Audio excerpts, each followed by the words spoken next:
that both parties wanted. The fourth thing is this sort of families, climate, whatever, which I'll give 30% to. We don't even know what it is yet, but not even all Democrats will support it. That's obvious from just the kinds of things Joe Manchin's been talking about, who started talking about there being too much debt right on cue from our conversation yesterday. So I think that's probably not going to happen. But it's going to take a while to sift out, frankly. And Biden doesn't have the ability to unite the warring factions of his party. Thus, a lot of the Washington confusion that sowed a lot of markets confusion yesterday. Yeah, and there's a question about whether the $579 billion plan can get passed without anything concrete that's getting passed alongside it. Given the fact that the U.S. had an 80% probability to that bill getting passed, do you think it's going to be a standalone? I think it ends up being a standalone, yeah. I mean, there's going to be an awful lot of back and forth, thus why I call it a white knuckle ride for markets. There's going to be a lot of back and forth on process. Things are going to get linked up or things not going to get linked up. There will be times where it looks like it, times where it doesn't look like it. I think what ends up happening is that the sort of the climate taxes families part kind of collapses of its own weight because, as we've talked before, I don't look at Washington as two political parties. I look at it as four factions. And, what I know is all four factions have to agree on spending. All four factions have to agree on debt limit. All four factions want infrastructure, so therefore it's very likely. Who wants the other thing? The only people who want the other thing are one wing of one party, so that's very unlikely to happen. But they're going to have to be convinced by events that it's not going to get done, and they're not able to convince the other three factions that they should get it done. So I think it's not going to happen. The equity market seemed to be surprised or happy that there weren't tax increases in this proposal. Are you caught off guard by the fact that there are not tax increases, at least for the $579 billion? No, I'm not, and the reason is very simply that the bipartisan group made part of their deal that there wouldn't be tax increases. So what you get is, in Washington speak, you get about $1 trillion tax bill roughly over 5 years. This is, and I say this roughly, this is about a 100% plus up in that period of time over what the federal government would have spent anyway. So, it's a substantial amount of money, but at the same time, it's not as if we're throwing $6 or $7 trillion at infrastructure problems, and there's no guarantee that they're going to get done quickly. So, the economic effect will be muted. But they put together for the 579 part, that's the new spending, they put together what I thought was a pretty predictable grab bag of things that I think are pretty soft, but kind of get the job done in budgetary terms. But beyond that, the tax increase threat will end up being in the families, climate part of this thing, the reconciliation part. And today I'll give you 30% that might happen, but I don't see them getting 50 Democrats on it, frankly. Terry Haynes, Pangea Policy Founder, always so great to have you. Lisa, I think you said it right. I think we love getting Terry on because he kind of gives us the betting odds. We've migrated north from 75% odds to 80% odds of this passing, and this really has been in the zeitgeist of everything that we were discussing yesterday at the close. If you think about the equity market reaction, the tailwind of economic growth, no headwind yet of taxes, and then we go to your world of bonds, of course, which is seeing perhaps maybe not as much of a tailwind from global growth from maybe this policy. Yeah, really the nut of what I've heard from the Congress members, from the policy wonks that we've heard over the past 24 hours, frankly, has been there doesn't seem to be a lot of market faith in that $5-6 trillion reconciliation bill getting passed, or even really put alongside the $579 billion plan. And to me, that's the key, right? I mean, that's the idea that we just heard from Terry Haynes. There's an 80% chance of this $579 billion infrastructure plan getting passed, but it will be standalone. It will not be attached to reconciliation. And perhaps that's the explanation for why you're not seeing more of a reaction in markets, that we're expecting something, frankly, bigger or around this size. Yeah. What do you do after this? Do you get to go home and nap? No, I've got other things. Are you kidding? I mean, are you going home to nap? No, we are going to be on. Lisa, let's tease tease ahead. The closing bell. Romaine Bostic, Caroline Hyde, and Taylor Riggs will be doing that. We're going to see if we can continue to extend some of these record highs that we've continued to see. Though what's interesting to me is sort of the defensiveness, Lisa, that we continue to get with the NASDAQ and the NASDAQ 100. That, of course, as we know through 2020, has been the defensive sector that leads the way. And yet, of course, at least for the day, the Dow looks like it's making a comeback, one of the best performers. We love doing the Dow, Lisa, because it is price weighted instead of market cap weighted. Yeah, John Farrow loves the Dow. He tries to quote that as much as possible, and Tom Keene always goes against that and tries to hide the Dow for some reason. Right now we're looking at the NASDAQ up about 20, heading into the open, the S&P up just a little. I mean, no drama here. It's been basically up in the green just slightly all morning. The 10-year yield coming down a little bit more after the disappointing spending data, although still core PCE coming in at an annualized 3.4% rate, still well above the 2% yield that we're seeing, the 2% rate that the Federal Reserve is looking for. Meanwhile, coming up, we're going to be speaking with Libby Cantrell, PIMCO Head of Public Policy. That is at noon, New York time. Let's go to space. London. Space. This is Bloomberg. I want to go to space, Lisa. For the Jewish community. Hey everybody, Jay Farner here, CEO of Rocket Mortgage and Rocket Companies.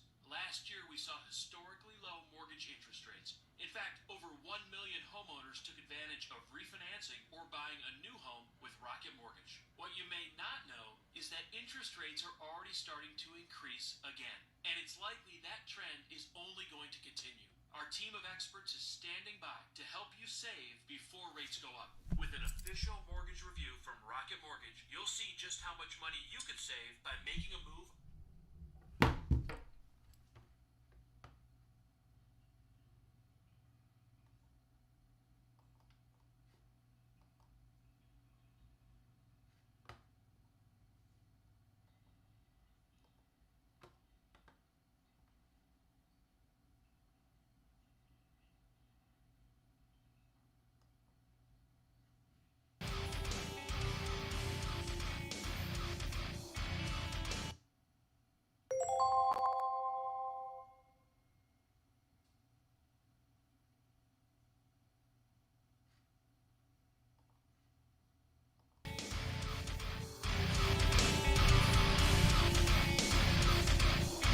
Good morning.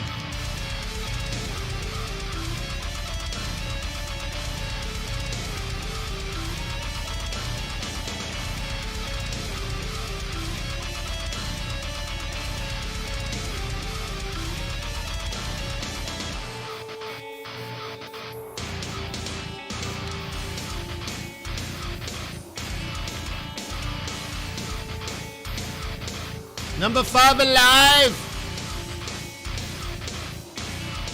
Comment allez-vous? How are you?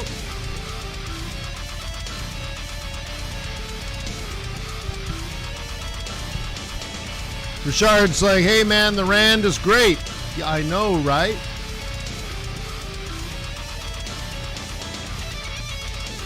Peso's awesome too.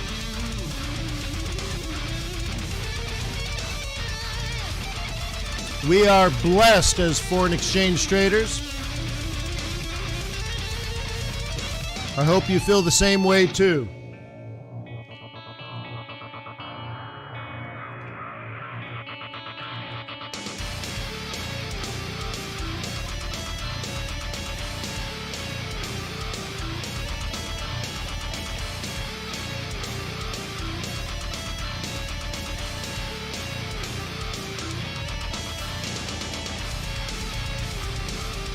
All right, so hey, welcome to Forex.Today, the YouTube community of more than 18,000 foreign exchange traders stationed around the world.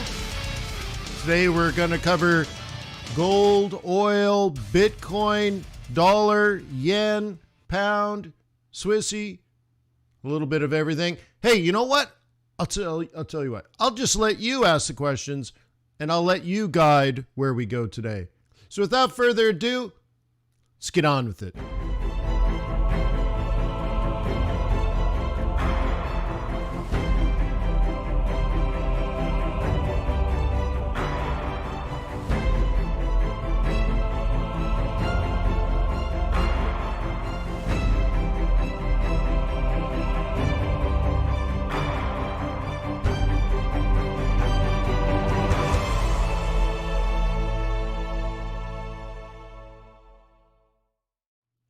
Let me remind you that trading is risky, not appropriate for everyone. Your past performance, good or bad, is never indicative of future results. Please stay small, stay humble, focus on the long term, never risk money you cannot afford to lose. Hola! Hey, my name is Wayne McDonald. I've been a currency trader now for, I guess I can start saying 20 years. I'm not sure. Pretty close, I guess. I don't even know what year it is. Wait, well, all I know is where we are today, Friday going into next week. That's awesome. So what does that mean to us? Well, we know we got seasonality and we got summer coming up and trading volumes changing and all that kind of stuff.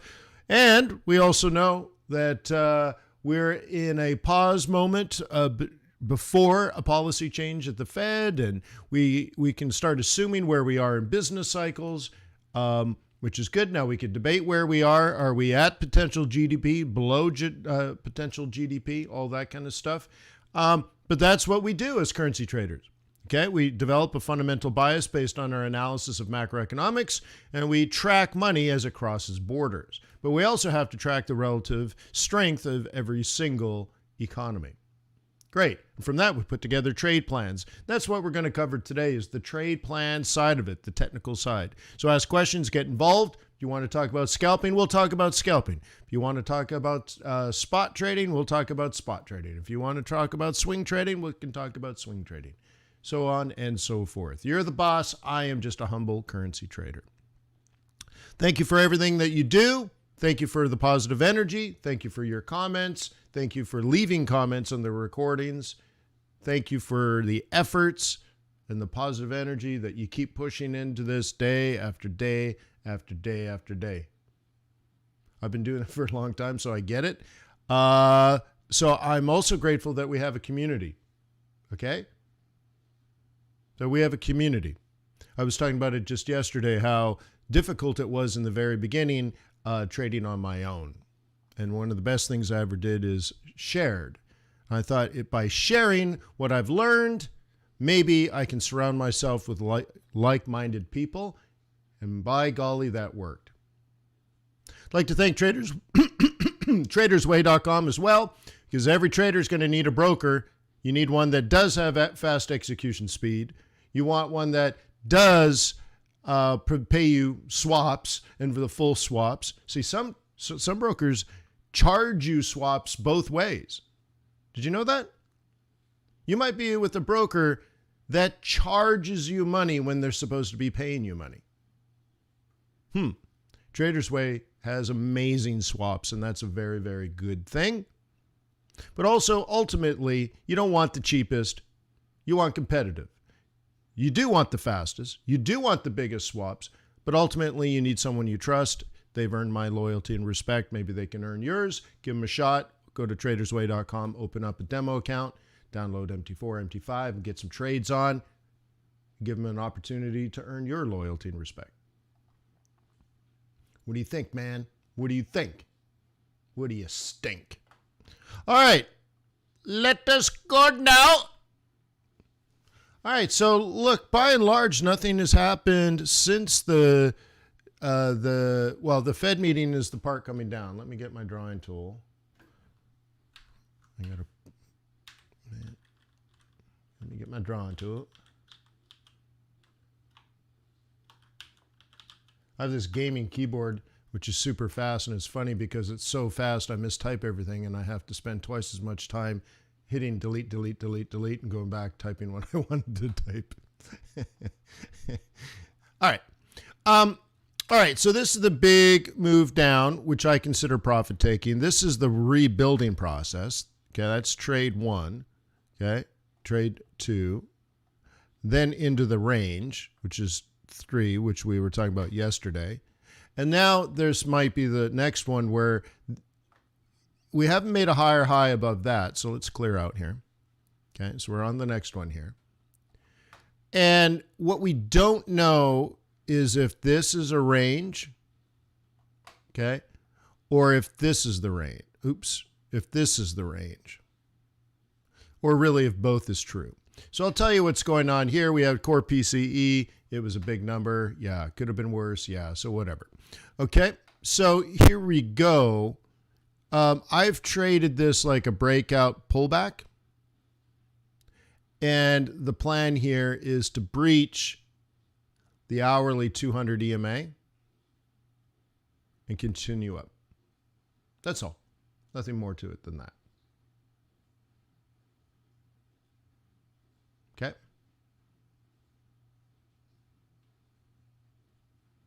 Yeah, so Nuno noticed right away I added one. Yeah. Just a new scalp. Right? Here's the new scalp. Pop, bang, enter, gone. Okay? We call this a high volatility event-driven strategy. Scalping is just quicker way of saying it. Okay?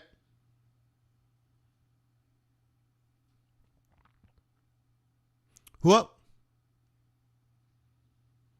That's it. Nothing to it. Easy peasy lemon squeezy.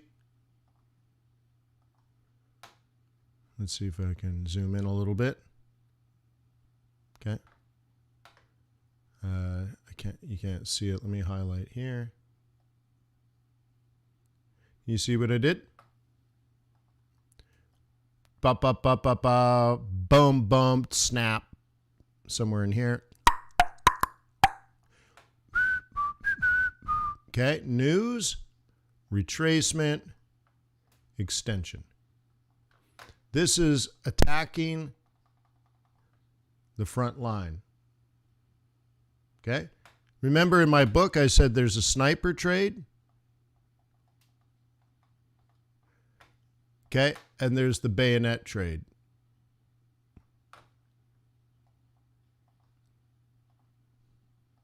Okay, cool. Nice. Nice. Right?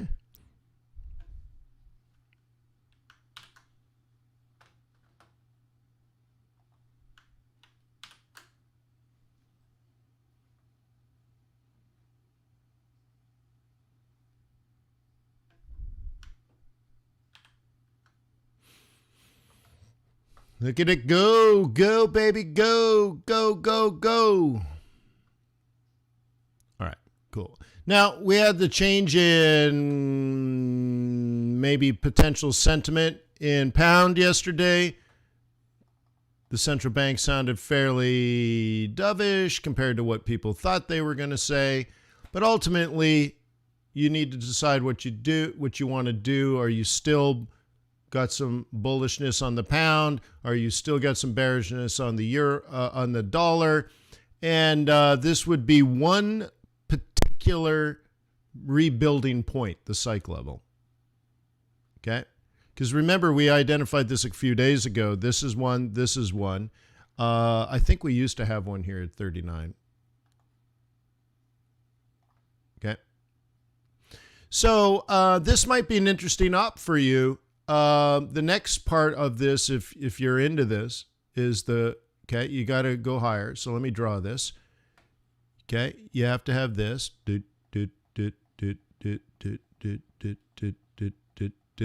Okay. And the next part is then here and up. Okay? We call this a 1, 2, 3. And you'll say, but Wayne, but Wayne, but what if, but, well, look, if you're a bull, you take an opportunity like that and you handle the risk. The risk is this stuff. Okay? If you find yourself down here, you're going to have to take a loss. So, but this idea of, but what it, but it could, but what, but it could, dude, do you have a bias or not? It could always do anything for any reason. So you have to be like, if you're a bull, you got a logical psych level. Because remember, this is plan B way down here, right? Remember that? So you're at the right price. Now you're double bottoming at the right price. So you either buy the double bottom or you buy the 1, 2, 3. Okay? There's two shots here if you're a bull. The first circle, the second circle. Okay? Those are the two trades. If you're a bull.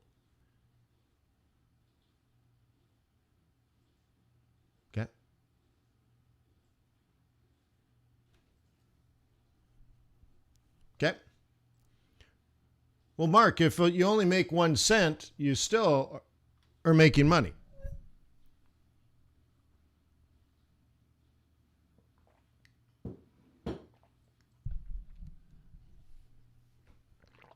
So it's hard to answer your question. I'm not sure what you're saying. Okay, so you're into that or you're not into that.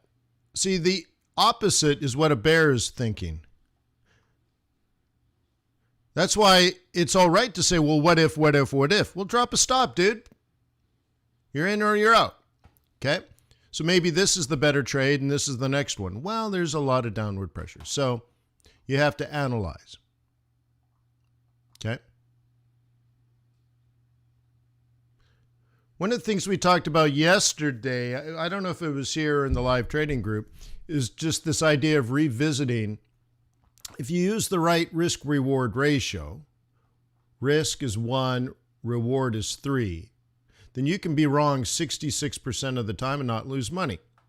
So, just use a stop. You'll be fine.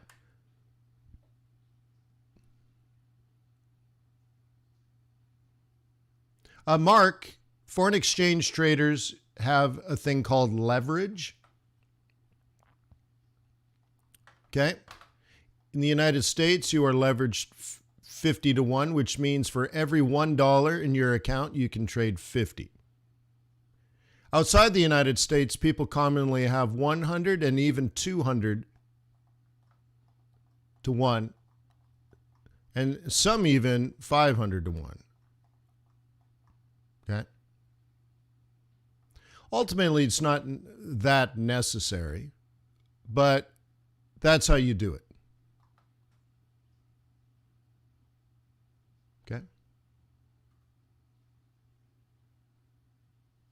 And in Europe, it's 30 to 1. And just to put in context, trading a futures contract is 40 to 1.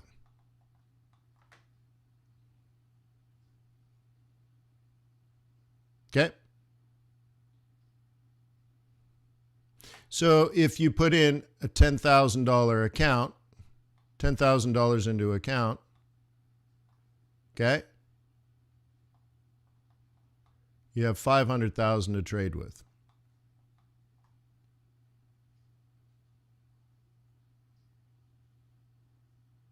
No, you just get liquidated. Okay. Yeah. Do you remember the old days with, but see, guys, the younger guys might not remember this or actually know this, but there used to be times where you'd get a phone call, you might have to pick up a phone, right? Or you're I don't know, you're somewhere and you see the TV or something, I don't know. You stop at a payphone in panic and you call your broker and they're like, yeah, you owe us 30 grand. And you're like, oh, shite, because something went wrong on your futures contract. But that is so old school. That's like 1980s, 1970s. That doesn't necessarily happen anymore. Yeah, we invented things called computers. Yeah. And also there could be like, you could make a mistake in your futures trading, and all of a sudden one morning, a dump truck shows up and dumps 5 tons of wheat onto your driveway. Right? That's not going to happen either. Cool.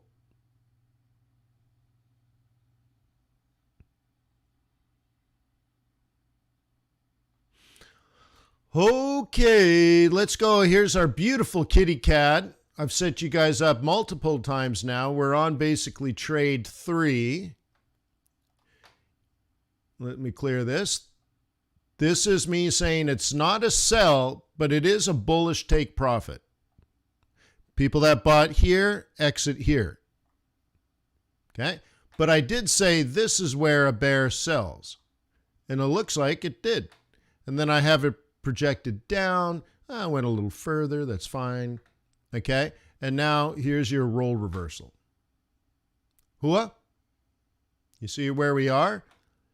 Down, down, down, down, up, up, sell. down, down, down, down, up, up, sell, down, down, down, down, up, up, sell, down, down, down, down, up, up, sell, down, down, down, down, up, up, sell, down, down, down, down.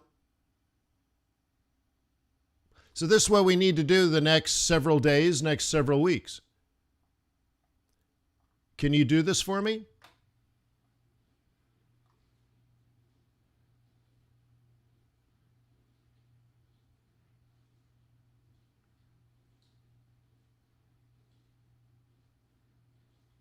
Is that right, Hope?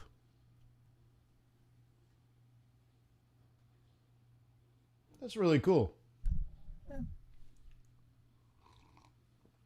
Do I ever trade futures? I used to, Charlie. And the story goes like this. I traded oil, 10-year T-note, and I think maybe some gold futures. That's it, but I traded those. I did some stock trading.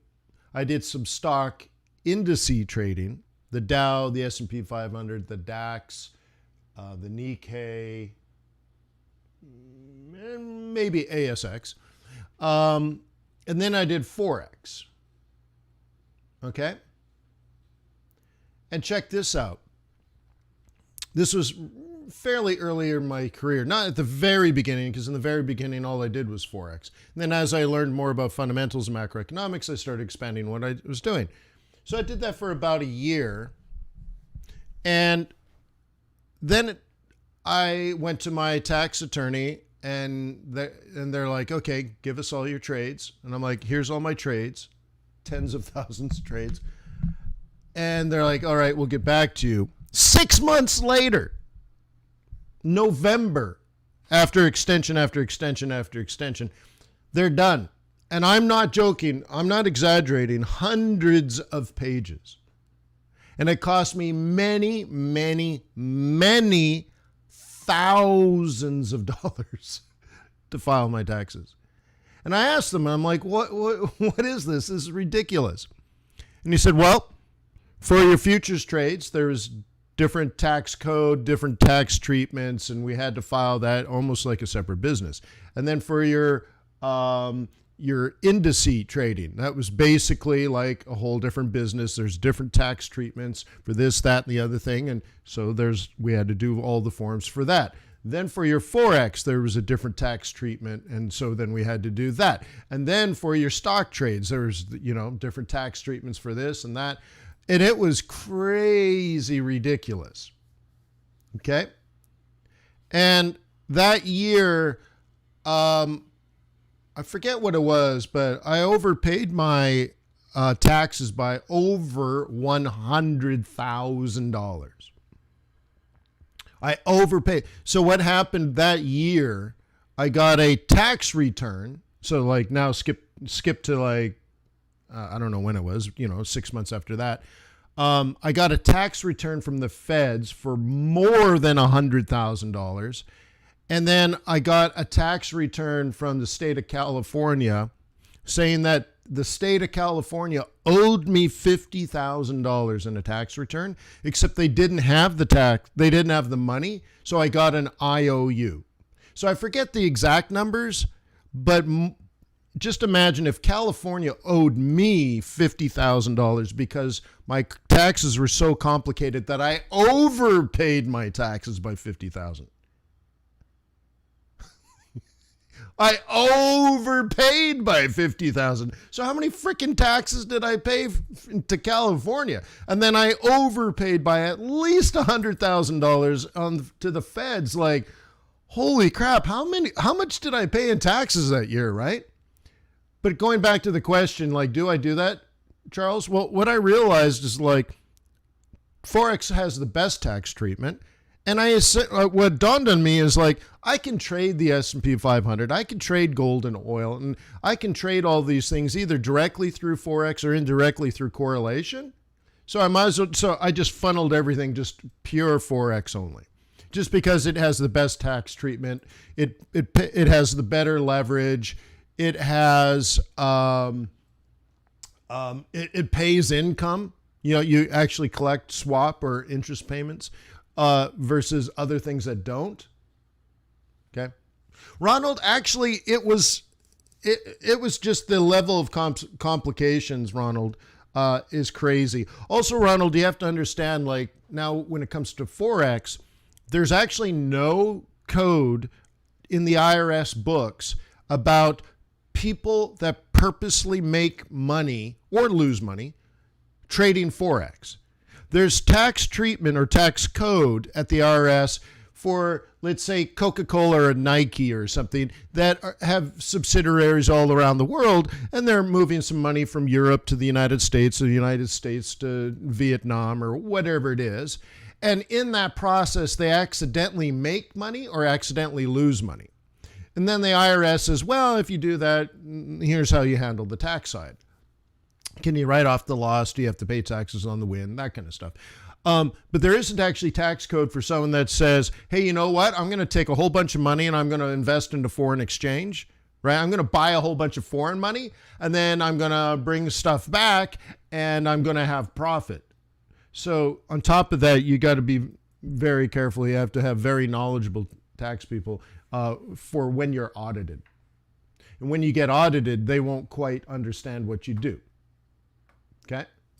So I don't think they were bad. I think it's incredibly complicated. So what I did, and again, I'm answering the question, what I did is I simplified my trading. So, I mean, just imagine this, right? Like the NFA is overseeing some things. The SEC is overseeing other things. You can see like if you're trading stocks and you're trading Forex or futures, right off the bat, you have two government regulatory agencies overseeing what you're doing, right? And some through an exchange and some are over the counter. And oh my God. And you must understand that the government is decades behind as far as how they do things, right? So let's just say it's overly complicated, Ronald. And instead, what I decided to do is just simplify what I do. Right? And Forex is very good. Yeah. Okay. Okay.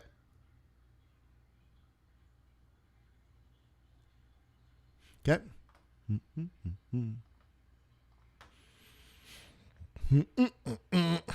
Okay. Coolio. All right. So anyways, this is what I would like to do over the next period of time. Hoorah! Someday, when you're all alone and your world is cold. Okay. Thank you, Maida.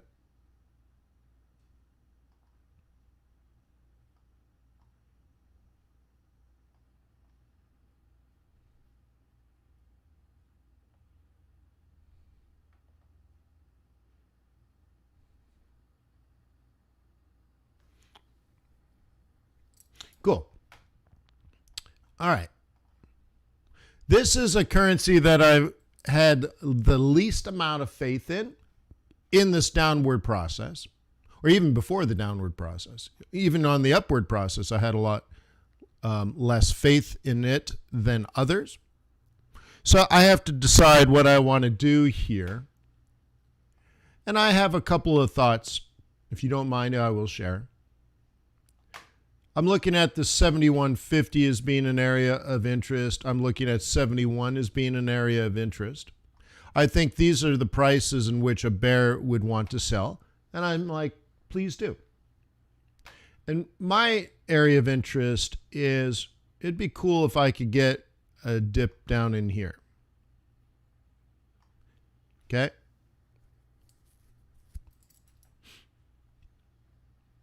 So it'd be sort of like a plan like this, generally speaking. Now, I don't believe the price action will look like that because again, I'm not sure who's going to follow on with me. So that's got to be a concern. And then the next plan would be more like this, generally speaking. But I'm really targeting 73, not 74 or 75. and it may not be a target. It might be a target. It may not be a target. But what I'm trying to explain is that my enthusiasm for the trade is quite tempered. Okay? So Dan might take the trade with me, but I need a lot of people to follow on buying Kiwi dollar for this to truly head up to the next level of resistance, which is way up here at 75. But I'm not sure who that's going to be. So I have to kind of play this like I don't have any backup. Okay?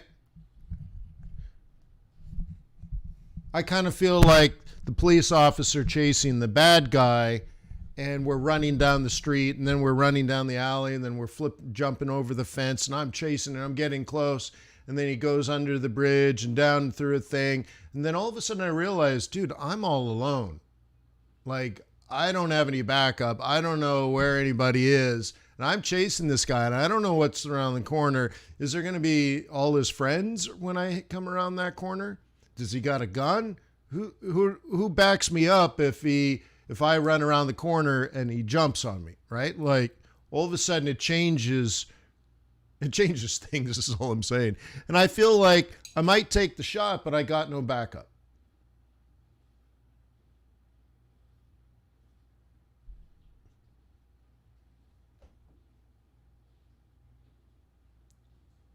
Hey T, is that the guy from Tasty Trades? If so, I don't know him or his theories.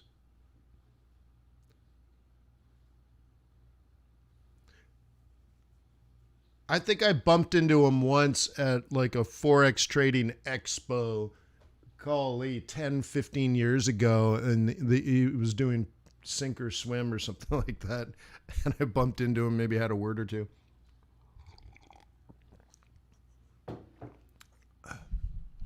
And he had that funny hat on. But it's smart marketing. All right. Grind says, hey, does the U.S. and the IRS have the ability to tax offshore accounts? Okay. If you open an offshore account as an American resident, which is citizens and legal residents, right, aka green card holders. If you open an offshore account, I think there are 2, but maybe 3 forms that you must fill out. Like, one goes to the IRS, one goes to Homeland Defense or something, and Homeland Security, and the other one is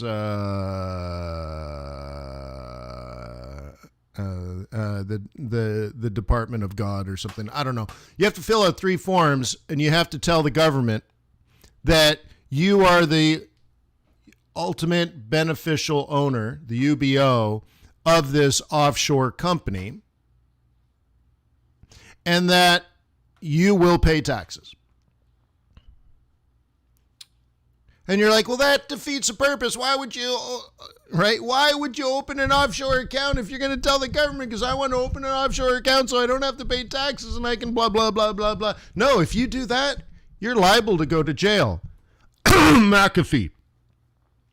What happened to McAfee? He forgot to pay like $75 million in taxes. He hung himself on Monday.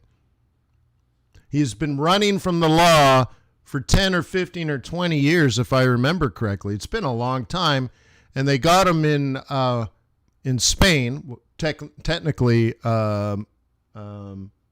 Catalonia, because if you live there, you're like, we're not Spain, we're Catalonia. All right, so they got him in Catalonia, and they were going to extradite him to the United States, and he hung himself. Okay? So, don't open an offshore account. Are you listening to me? And this is particular to the government. Hey, government, if the United States government is listening to me, let me repeat. Do not open an offshore account so you can avoid paying taxes. If you do that, you are a criminal.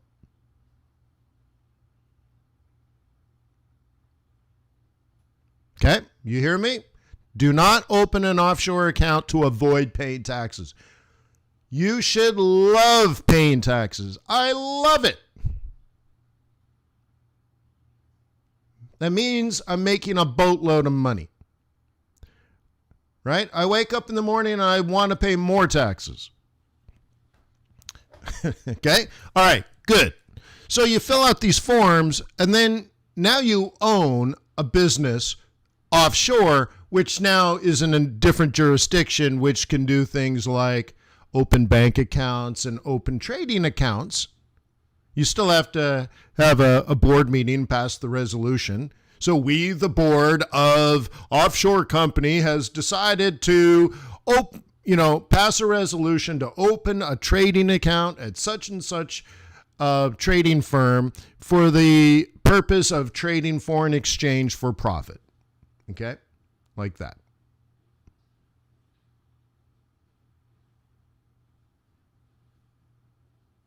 Okay? And if you're if you're the ultimate beneficial owner, you do have to pay taxes.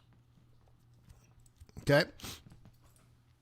But you will be able to do things that, like, for example, if your company owns a trading account with an offshore trading broker that gives you, let's say, 100-to-1 leverage, or doesn't have first in, first out rules, then your company would benefit from that different type of jurisdiction, and that might be beneficial for you. But I'm not your lawyer. I'm not your accountant. I'm not your bartender or priest. So get your own. Okay? Get your own. All right. So this is my thought. That would be cool.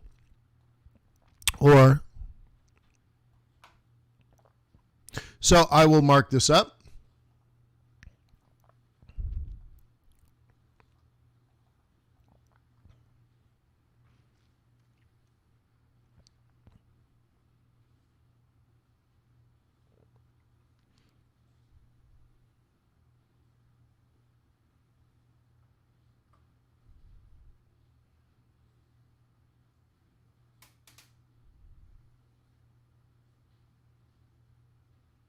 Yeah, right, Dan. Yeah.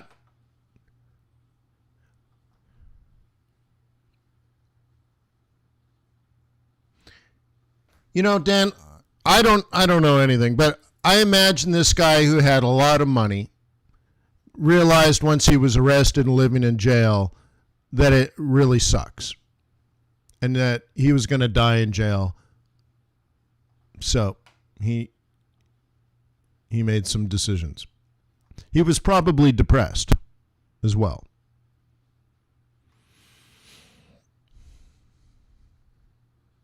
The Epstein thing is really interesting, though, too. Isn't it? Like, there were so many sort of government people that were kind of, I don't know, probably helping this guy, that when he was arrested and put in jail, he applied for work release, which meant he could leave. I think it was 6 days a week. He could leave between the hours of 8 a.m. and 8 p.m. So he would go to his office in his fancy apartment, in his fancy office building in the best part of town, wearing his $1,000 suit, being chauffeured around in his $290,000 cars by his chauffeurs and his bodyguards and his entourage. And then you go into the office, and at lunch they would bring girls over for him. And he got to work Saturdays. But he had to be back at jail by 8 p.m. on Saturday night, and he couldn't leave on Sunday, so he had to hang out at the jail on all day Sunday. I'm like, oh my God, are you joking?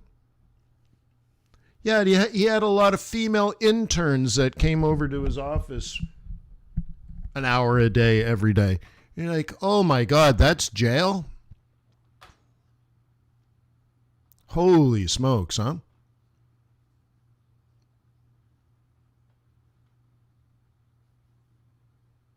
All right. Yeah, so that's my thought there. That's my thought. Here's my counterpoint. This is likely. I think this would be difficult for me, and I would have to like work on that. So I will pretend that won't happen. Okay, I'll acknowledge that that's pretending, and off we go. So maybe buy it on the way down to 70 and take it up to 73. Take some profit and expect it to come back down to 70 again. Or up to 73, down to 71, up to 73, down to 71. That feels right to me as well.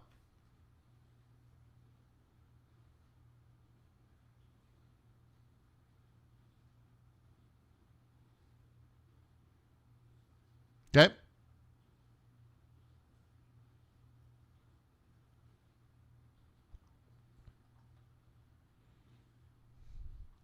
Coolio. Right is rain. Oh, look at this. Nice. Look at that. Isn't that great? This is me drawing resistance. How tight is that, huh? Lovely. With your smile so worn and your teeth so green. All right. Cool, huh? Nice. See how technical this is? Lovely. Tell your mom. Let's do some yen. I love the yen. Remember, now yen, Japanese yen, is going to face less dollar concerns than the dollar because it ain't the dollar. There ain't no Fed running no yen, okay? And the Bank of Japan, what can it do? Okay, nothing. So it's almost like it's a benign scenario here. So you have to decide, like, this isn't beautiful trend, or is it? You have to decide whether you're in this camp or not. And yes, I did say you're in. All right, okay. Is this what's going on? Yes or no? Is this your launch pad? Launch pad meaning, is that the bottom for now? For now. Okay. Are you buying the dipsy-do? What do you want? Okay. This is a pretty desperate place for a bear to sell on this time frame, at least, and that's a 4 hour. Okay. So you have to decide. For example, it kicked off the 618. Is that it? Now, the pig is being beat up here or slaughtered a little bit because of the change in tone by the Central Bank of England. Okay. But once again, I ask you, so what? What is, okay? What do you want to do? Okay. Right now, we're at the mean.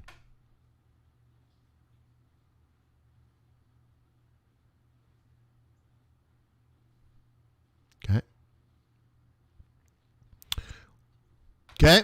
So a couple of days ago, so I guess we were probably pretty low. I guess it's probably this green candle here.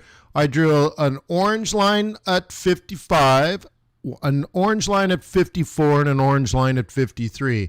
And I said, these are going to be the price levels that I think are interesting. Okay. There's a bottom, there's a top, and now we're not even really playing this yet. What do you intend to do? Would you buy this at 53.50? You already missed it.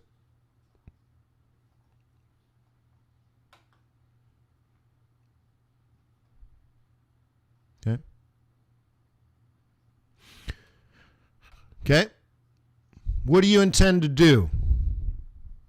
Where are we going to be in a week?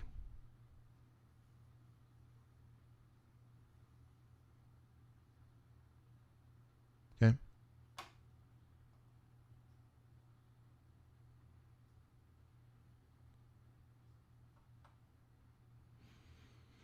Charlie says, beautiful trade if you bought it at the end of the week. Well, it wasn't very buyable. It would have been a difficult trade to be in. You would have bought it here, and within and then you go to bed, like if it were me, I'd go to bed, you wake up and you're like, oh no, another wave down. So that one's not an easy trade because, you had to survive this. That's a difficult one. This is the actual trade, I think, if you were a bull, that would have been interesting. I'm pretty sure we talked about that. I think that was a New York move. Okay. So, right. So then I said, well, you can buy this dip. There's another price here. Here's another price here. Okay. So, where are we? Is this now a move? Okay. So you take that off the top, you take that off, you take that off. Okay. If you're playing price action, you have this. There'll probably be a challenge of some sort. I don't know. And you're probably trying to formulate a strategy like this for the next wee bit. Okay. Okay. Next one will be down in this area. Okay. But this is simply like a plan A. You got it?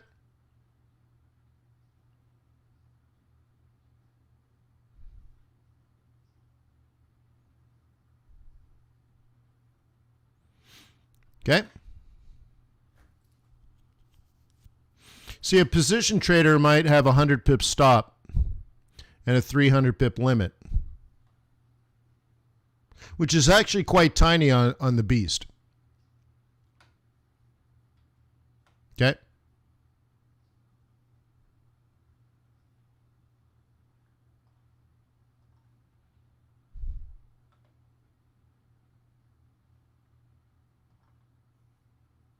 Cool.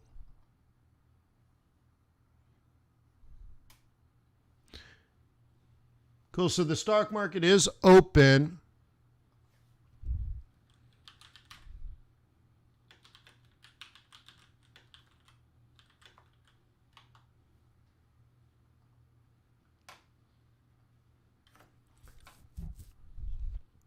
Question is, are you going to buy bank stocks today, or do you think other market participants are going to buy bank stocks today? Six months ago it was 30. Now we're at 40. Okay. Is it too late?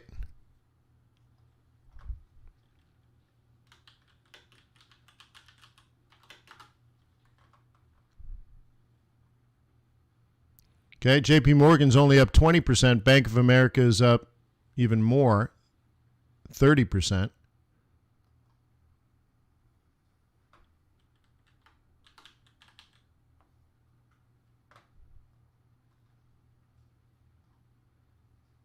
Look at that.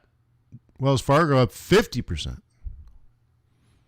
Why do I think bank stocks could go up more?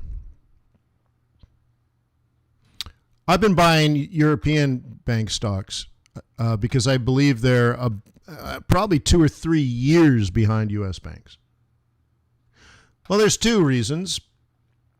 I'm hoping that there's a steepening of the yield curve.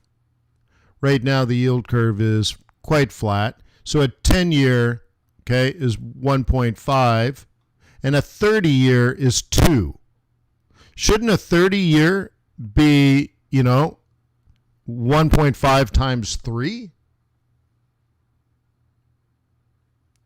Okay, so we need it to steepen, and I think it's possible over the next few years. Remember, if you're investing in the stocks, that's what you're saying is in 5 years from now or 10 years from now, the yield curve will be steeper, and which means a bank is paying you 1%.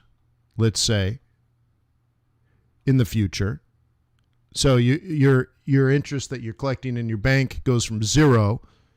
So by 2025, the bank is paying you 1%, but they're lending out mortgages at 5%.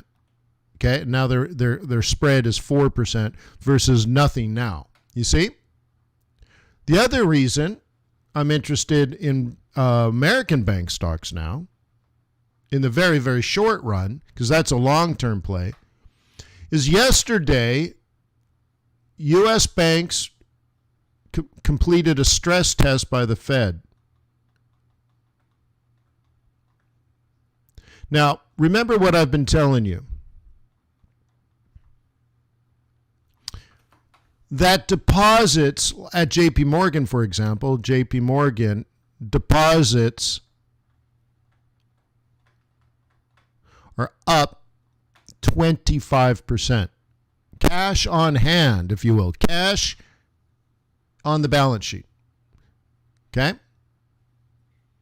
What else is going on? Loan demand is low, which means they haven't taken it out and given it to loans. So that money that normally would go to loans is on the balance sheet. So this 25% is actually still on the balance sheet. Also, the required reserve ratio, the reserve requirement ratio is currently, I believe, at 0, which is ridiculous. Why would the Fed do that? Because of things like money set aside for loans, it's stuck in the balance sheet. So they're putting it they're depositing those loans at the Fed, because the Fed is paying interest rates on those loans, which also is strange. So RRR at 0 plus an interest rate on the excess reserve deposits is crazy. So what does this mean? Well, back in 2008, what was the problem? The banks had no cash. See, the companies that went out of business, even like the Bros, remember that? Lehman Brothers? They actually had a very good portfolio that was performing. The reason they went out of business is they had no cash. Many of the other banks, Merrill Lynch, for example, had no cash. Okay? All these firms that went out of business or had to get bought out by somebody else or bailed out or whatnot, there was just a liquidity issue. Liquidity meaning cash. So right now, the government tested the U.S. banks, and they're flush with cash. Okay, so they're very, very, very, very, very, very, very, very, very, very, very, very safe. But the government now has basically told them, you have too much cash. Not just deposits and stuff, but if you remember your accounting, you have liabilities and assets on the balance sheet plus capital. Bank capital. And the banks have also been hoarding bank capital. So we can call this profits. To show the government that they are very, very, very liquid. They have lots of cash here, but the cash is here, but they have lots of cash here. So let me redo this, okay? And now we're at the point where the Fed is like, all right, we can confirm this. This is golden. Okay, you got lots of cash here, cash here, cash here, and a lot of this cash has actually been taken out and put at the Fed, and that's earning money. So, long story short, starting on Monday, you're going to hear that U.S. banks are going to give the cash back.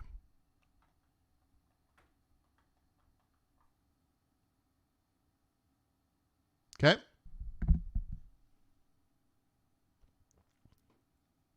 Grind, I bought Bank of America at $5. Anyways, cash back.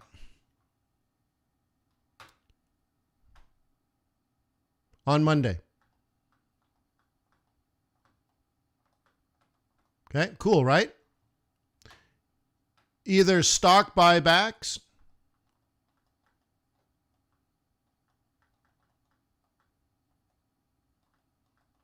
or dividend payments.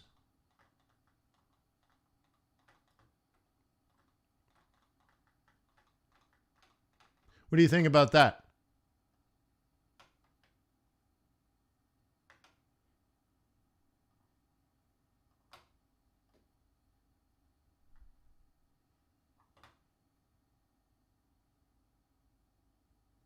Cash back to who? Stockholders, shareholders, dude.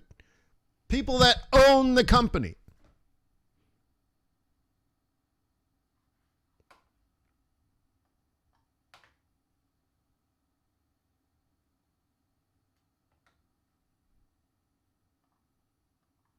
Cool. Nice.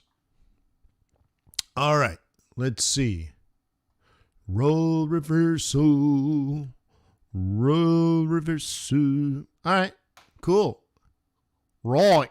Right. Quite right. Right. Right then. Quite right. Right. All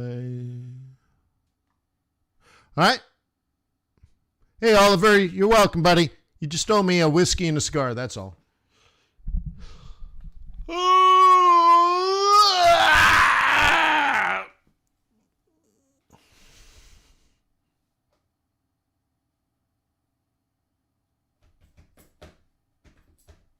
On the wick, huh? Yeah. Sweet, man. Sweet but Man, what a cool business that we do, huh? What a cool business. Beans. What cool beans. Look at that. You're welcome on the pound. You're welcome on the euro. You're welcome on the CAD. Kiwi, I don't know about no Kiwi. Let's add another one here. Let's go file, new chart. Let's do Aussie dog. And I say, hey, thank you, developers for MetaTrader, for creating such a beautiful chart for me to make investment decisions. And how about those standard chart templates that you get with MetaTrader? I'm like, who came up with that nonsense? How could that be helpful? But anyways, how do you want to look at this? How do you want to look at this? Do you like that?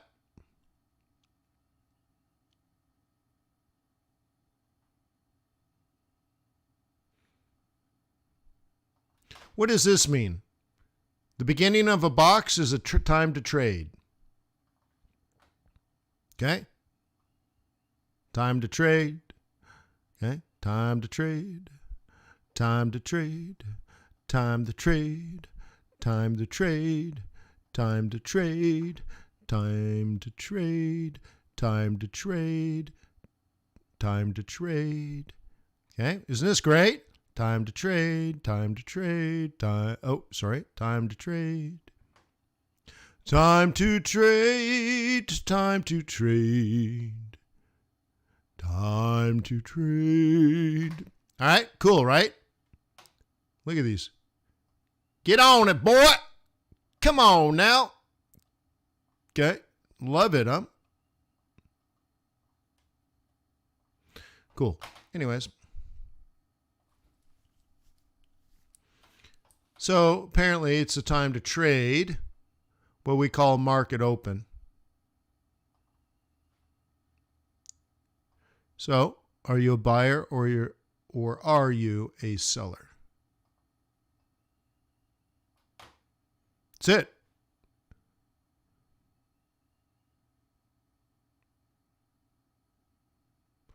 Okay, if you're a bull, you have permission to buy it around 76. What you gonna do? What you gonna do? Shit, I got a pocket full of pips and my homeboys do too. Okay. Then you're like, Wayne, I don't really like this chart anymore. I want to see something else. How about daily pivots? And you're like, Wayne, that's way too confusing. I can't figure that out. So I'm going to change the template again. Oop, I'll do it here so you can see. I'm like, Wayne, I'm a day trader and I'm a bull. Can you help me? And I'll say, okay, I'll help you. You should have bought it here at the market open. Huh. Whale oil B. Wayne, can you make it easier for me? Can you make it easier? Would you please do that?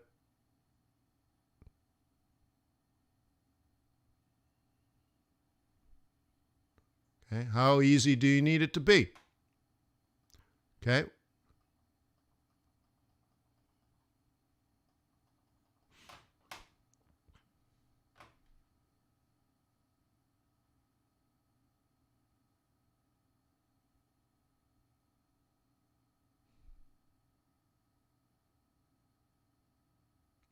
PE ratio is very low. Do you guys see that the average price of a stock is 23 times earnings right now?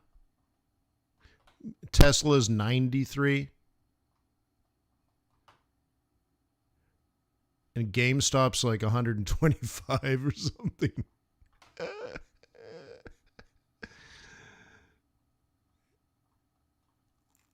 Yeah. Dude, how wonderful for the GameStop people, though. Someone was smart, and they're like, what do we do if the stock is trading 125 times earnings, and we have a dead business model that nobody cares about? Sell some stock, bro.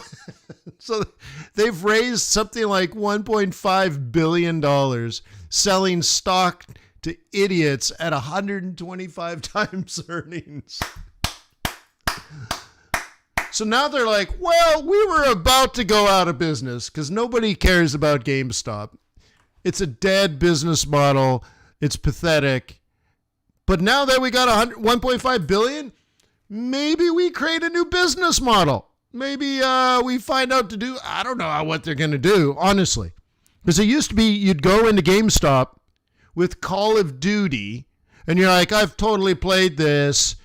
Will you give me $5 for the game in store credit so I can buy the new Call of Duty for $75? Well, with my credit, it's only $70, right?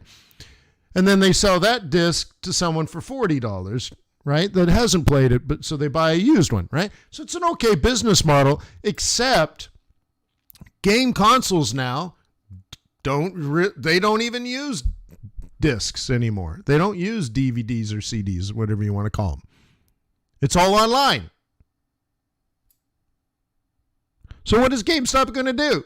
Like, you wouldn't go to a store to buy a used game because your PlayStation 5 doesn't even have a disc slot in it. There's no drive. Like, there literally is no disc. So now what are you going to do at GameStop? Yeah, well, I don't know. I don't know what they're going to do. But they have $1.5 billion in the bank now to figure out what to do. Isn't that great? Good for them. Like, just good for them. It must have been terribly depressing. So when I worked at Apple, for example, I asked myself, because I'm an entrepreneur, right? So I worked when I was a young man. I just got out of running a company of 3,000 people. And I said, well, before I start my own business, I understand the high level stuff. I understand that. Because, again, 3,000 people, that's a pretty sophisticated organization to be running. So I said, well, I want to start my own business. And before I do, I want some other real world experience. And I said, I want to find a company going out of business, and I want to know what it's like to be in a company going out of business. I can't be a senior manager yet because I was just too young, even though I had the experience. And that right? And that I had a really interesting experience being put in my place because I had the mind of a senior executive, except I was in a 20-year-old body, right? So the company before that was an interesting experience. It got bought out. So I experienced, but indirectly, being in a company being bought out. So then the next company, I said, well, I want to be in a company that is going out of business. And right across the street from that first company that got bought out was Apple. So it was right across the street from Infinite Loop. And by the way, it's like in the spot on the planet where Java was invented. Like, it's pretty interesting stuff. So anyways, I'm like, well, I should probably work at Apple. And Apple was running something called eWorld. And eWorld was a competitor to AOL.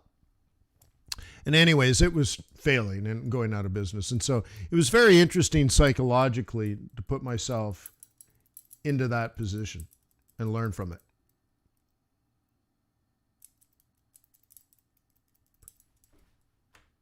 Right?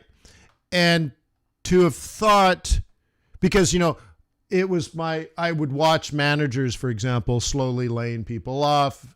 How does that feel? How do they handle it? What is the mood like? And if I was the leader, what would I do to keep morale up, even though everyone knows they're losing their jobs? Why doesn't the company just implode immediately?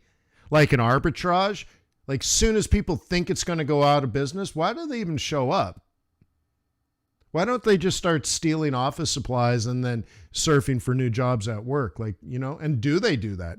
So anyway, so I was going through that process.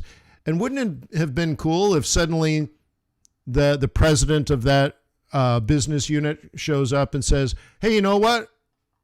We have an extra 1.5 billion. Let's just invent something new to do, everybody. Woohoo! Everyone still has their job. Yeah, let's do something new because this sucks, right? Cool. That would have been very interesting. So good to GameStop.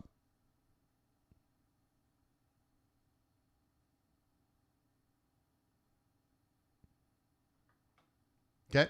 So some of the things I did, I went to Apple University, got that knocked out, but also I started a library for other employees, and I thought that would help with morale. And I remember buying books where you could learn about client server architecture. I'm like, oh, cool. Let's read about that. So I started a little library and all that kind of stuff. Interesting. All right, so I've outlined this. We can take a look at this from a different point of view and say, hey, well, what about next week? I could do swing trading bullish bias for next week. Okay? And it's same.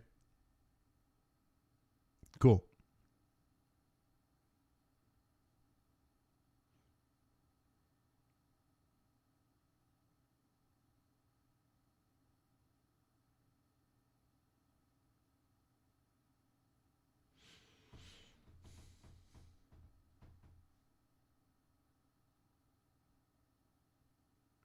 JK says, Wayne, at the start of the week, do you use daily pivots or weekly pivots? I don't day trade on Sunday. Okay. So if it's the third week of the month, I'm looking at monthly. If it's the second week of the month, I'm looking at weekly. Okay.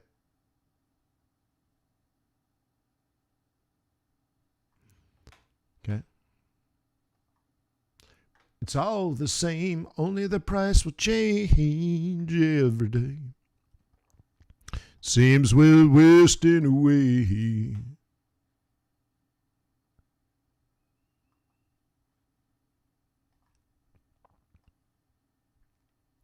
Okay. So what I need to plan on, breach, retest, up, and then we're going to test this. And do you know what I think about this?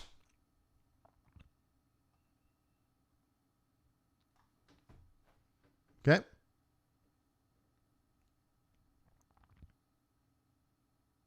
What do you think, fellas, ladies, and germs?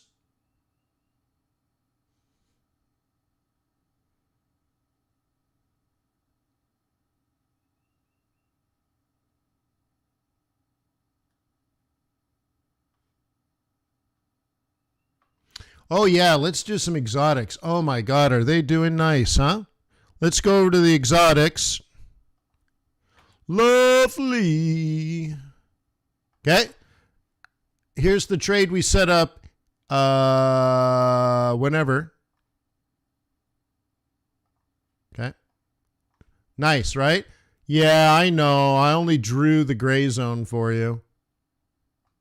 Okay. Look at the crazy spinning top doji, huh?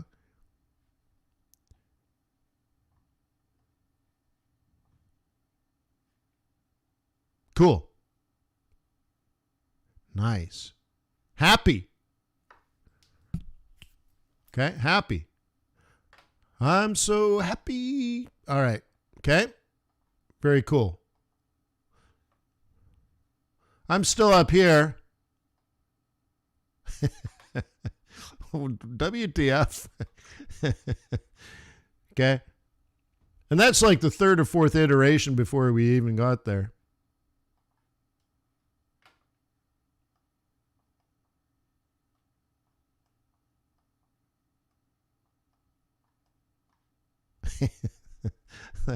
I just realized I would make a good license plate.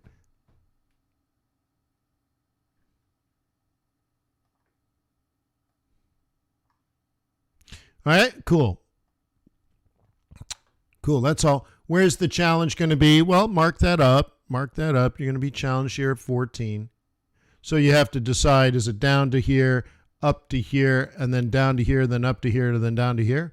Good, that's just 3 weeks right there. You planned it. If you think we're on the way up here,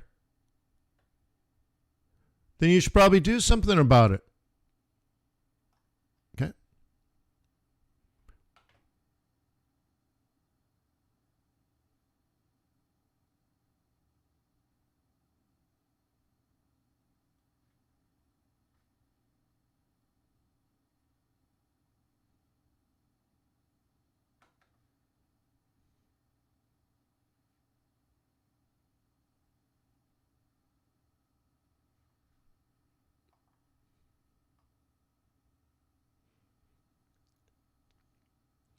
Oh, I don't have a genius brain, but I have a smart ass. Wicked smart ass. All right. Cool.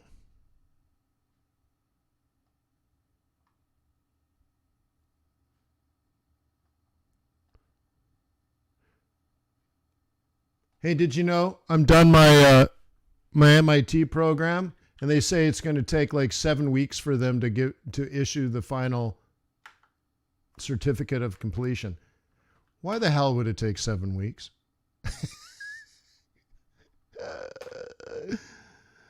Why would it take 7 weeks? It's so funny how like, it just reminds me, right? It just reminds me of how similar academia is to like government work, right? It's just funny. I think it's just funny. I'll show you here though. I started out slow. I got an 87.5, but compared to the rest of the class, I was all right. Okay. Then module 2, I got a 93.3 versus the 84. But this was based on a paper on ICO and DApps. And I was probing to figure out their style of writing because I'm a Harvard guy, right? Not an MIT guy. I enjoyed reading your assessment of the efficacy of current investor protection regulations with regard to ICOs and suggestions to improve the gaps that exist within the current public policy framework. And then they gave some negative comments. And I'm like, okay, I get it. So the next paper, 100%, biatch. Everyone else got a C+. I got 100. Why? Great submission, exceptional references and precedents on the implications for cryptocurrency exchanges regarding tax laws, anti-money laundering laws, know your customer laws, the guarding against manipulative practices, and securities and commodities laws. All around exceptional work. Nice. Then, boom, 100%. excellent evaluation of Cardano. All around exceptional work. 100% the next one. This is an excellent exploration of the goals and functions of central banks. I enjoyed reading your thoughts on whether or not central bank digital currencies are an improvement to the existing system of fiat currencies, as well as the opportunities and challenges for central banks implementing. And then they still haven't graded this last one, which is funny. And I'm like, okay, good. You basically graded everything. Knock out the last one. Give me my certificate. Can I move on? And apparently it's going to take them 7 weeks to issue. But anyway, so it looks like the average grade is a B- or a C+. And I got all hundos. Hundos, man. Hundos! 7 weeks. Like, dude.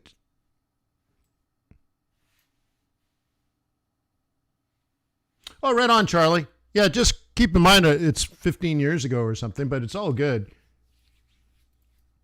Okay. Oh, yeah, peso. Yeah, I forgot to do peso. Thank you. Peso. All right. Isn't that wonderful? Do you remember, right? Do you remember when? Do you remember when we fell in love? We were young and innocent then. Do you remember? Right? Do you remember when you couldn't understand, like, why did this happen? Why did this just roll over out of the blue?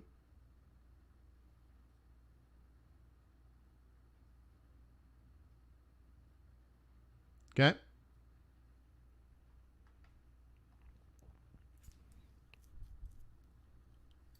Why? Why? Well, yeah, why? Why? I guess that is the why, huh?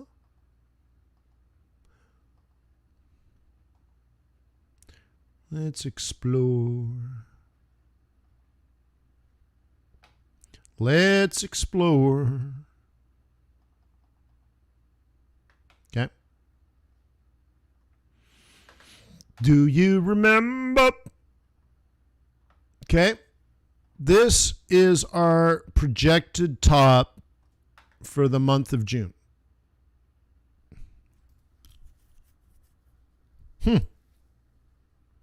Okay, I went a little higher. What F? Depends if you counted this or not. Let me check this other one. Yeah, that's right. Yeah. But anyways, isn't that nice to know that somewhere in here, somewhere in here, let's just say the pink area, somewhere in here we expect that to be the top and profit taking to take place. Okay? Isn't it nice that it occurred, right? Like, look at this. If you got out here for profit at 120.60, was that the right move? It went above the next day, came back. Then it went above the next day and then came back. Went above the next day and then dropped like a ton of bricks. Think of it that way.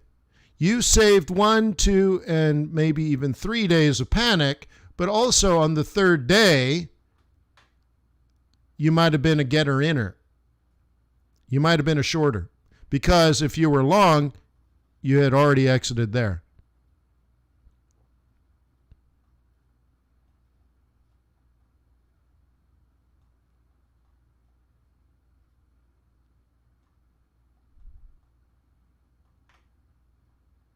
Huh?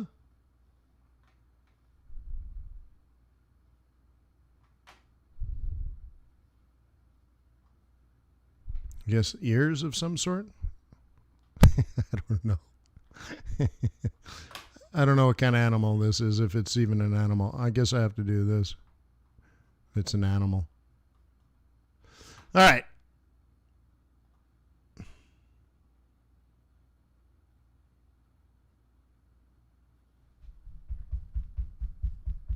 That's cool, right? Like, just look at that. And maybe if you need homework, I would go through some of the pairs you trade and look at your monthly pivots and ask yourself, are these tools worthless? Are they junk? Do they work sometimes but not other times? Or are they hardcore, amazingly awesome? And what I have found having done that is they're awesome.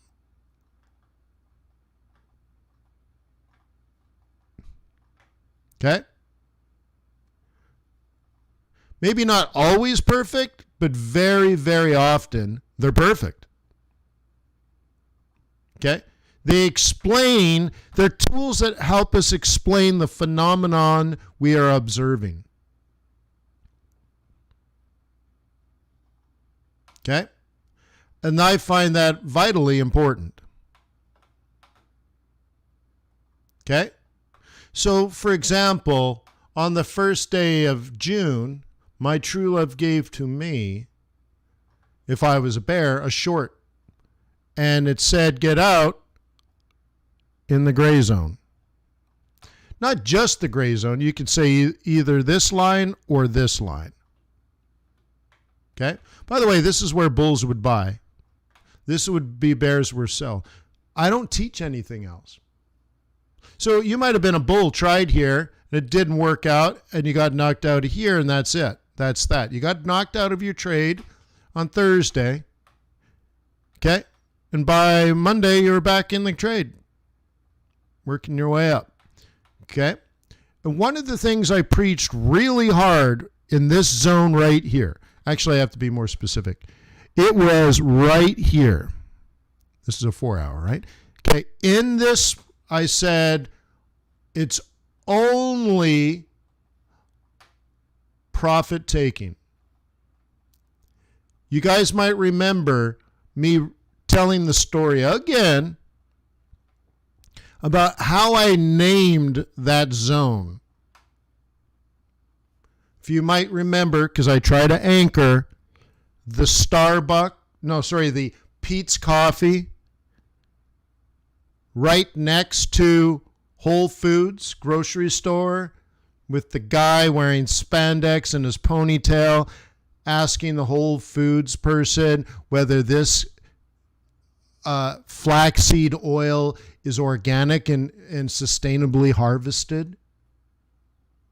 It's right next to the Franklin Templeton World Headquarters.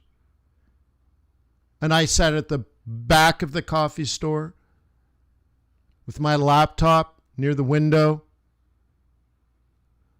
Okay, I'm trying to anchor images here. And I thought about it, and I thought about it, and thought about it. And I created, or I named it, the pivot profit zone to make sure you understood it's a place for exit. Okay? Would it be helpful to know that that is where bears will exit? This is where bears entered. This is where bulls entered. This is where bears entered. This is where bulls entered. And bears won.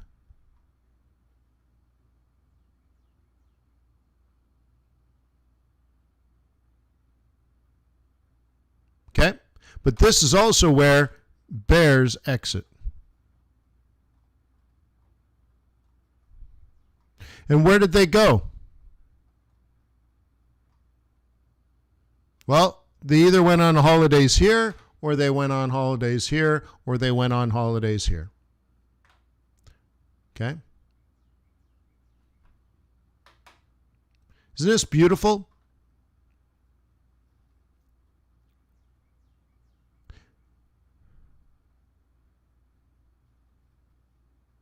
Okay? But when I explore this and say, wait, are you telling me the June top is the M3? Yeah, for sure. Look, this is, right? That's his little drop. So I can still reasonably say, without stretching too far, that the June bottom is the S2.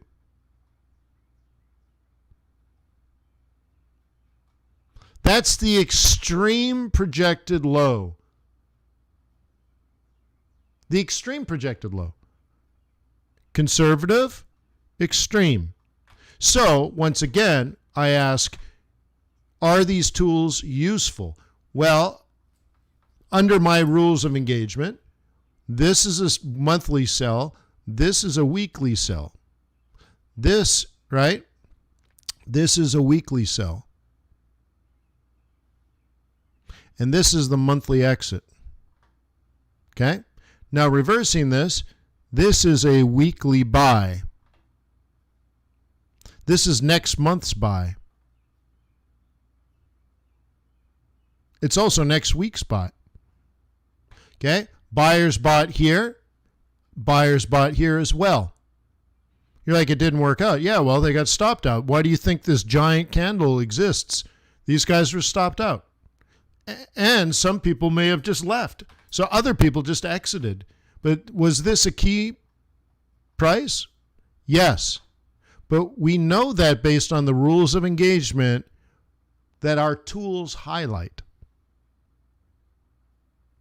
And I'm grateful and thankful to having the right types of tools. I'm also grateful and thankful for having you guys on my team, being in my life every single day, the positive energy that you share, the good questions that you ask. You keep me razor focused and sharp. When I'm sick, I get out of bed. When I'm tired, I get out of bed. When I'm traveling, I bring you with me. And I want to thank you for coming on this journey that I call Forex.